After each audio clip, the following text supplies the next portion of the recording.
Videos देखने के लिए सब्सक्राइब करें जनसत्ता.com, बेल आइकन दबाकर पाएं लेटेस्ट नोटिफिकेशंस।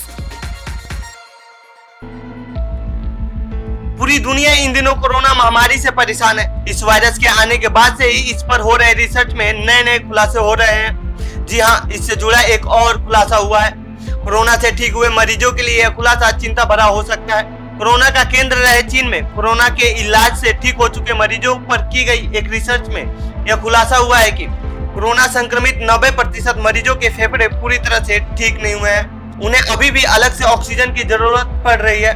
तो आइए जानते हैं इस रिपोर्ट में चीन में कोरोना से ठीक हो चुके लोगों पर हुए रिसर्च के बारे में।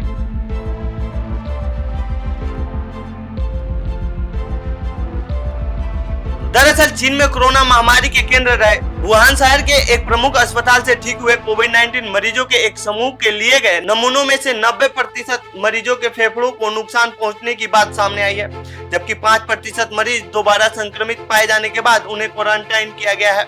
वुहान विश्वविद्यालय के झोंगनन अस्पताल की गहन देखभाल इकाई के निदेशक फेंग जियोंग के नेतृत्व में एक दल अप्रैल से ठीक हो चुके 100 मरीजों को फिर से मिलकर उनके स्वास्थ्य की जांच कर रहा है। एक साल तक चलने वाले इस कार्यक्रम के पहले चरण का समापन जुलाई में हुआ।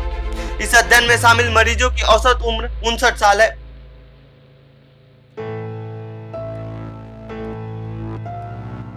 चीन का सरकारी अखबार ग्लोबल टाइम्स की खबर के मुताबिक पहले चरण के नतीजों के मुताबिक 90% मरीजों के फेफड़े अब भी खराब स्थिति में हैं, जिसका मतलब यह है कि उनके फेफड़ों से हवा के प्रवाह और गैस विनिमय का काम अब तक स्वस्थ लोगों के स्तर तक नहीं पहुंच पाया है। पेंग के दल ने मरीजों पर 6 मिनट टहलने की जांच की है। उन्होंने पाया कि बीमारी से ठीक हुए लोग 6 मिनट की अवधि में सिर्फ 400 मीटर ही चल सके, जबकि स्वस्थ लोग इस दौरान 500 मीटर की दूरी तय कर सकते हैं।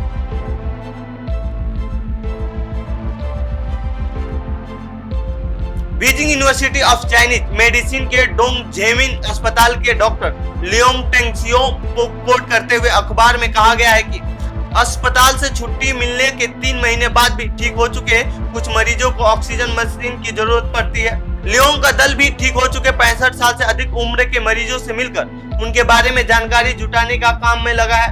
इन नतीजों में यह भी सामने आया है कि नए कोरोना वायरस के खिलाफ बनी एंटीबॉडीज भी 100 मरीजों में से 10% में अब नहीं है।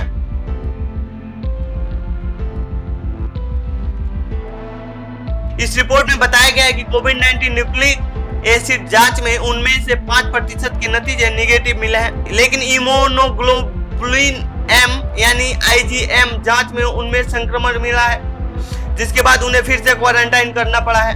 जब कोई वायरस हमला करता है तो प्रतिरोधी तंत्र द्वारा आमतौर पर सबसे पहली एंटीबॉडी IgM बनती है। IgM जांच में पॉजिटिव नतीजे मिलने का मतलब आमतौर पर यह है कि व्यक्ति अभी वायरस से संक्रमित हुआ है।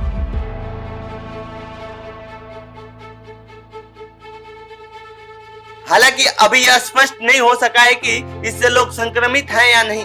इस पर पेंग ने कहा है कि यह नतीजे दिखाते हैं कि मरीजों के प्रतिरोधी तंत्र अब भी ठीक हो रहे हैं, जबकि इस खबर में इस बात का खुलासा किया गया है कि मरीज अवसाद और कलंक की भावना से जूझ रहे हैं। ठीक हो चुके अधिकतर मरीजों ने बताया कि उनके परिवार वाले अब भी एक मेज पर बैठकर उनके साथ खाना खाने के इच्छुक नहीं है। तो ये थी कोरोना वायरस से ठीक हो चुके मरीजों पर हुई रिसर्च पर हमारी रिपोर्ट। आपको कैसी लगी ये रिपोर्ट कमेंट बॉक्स में बताएं। साथ ही आप इस रिसर्च रिपोर्ट पर क्या कहना चाहते हैं कमेंट बॉक्स में लिखें। बाकी दे दुनिया खबरों के लिए बने रहिए जनसत्ता के साथ। धन्यवाद।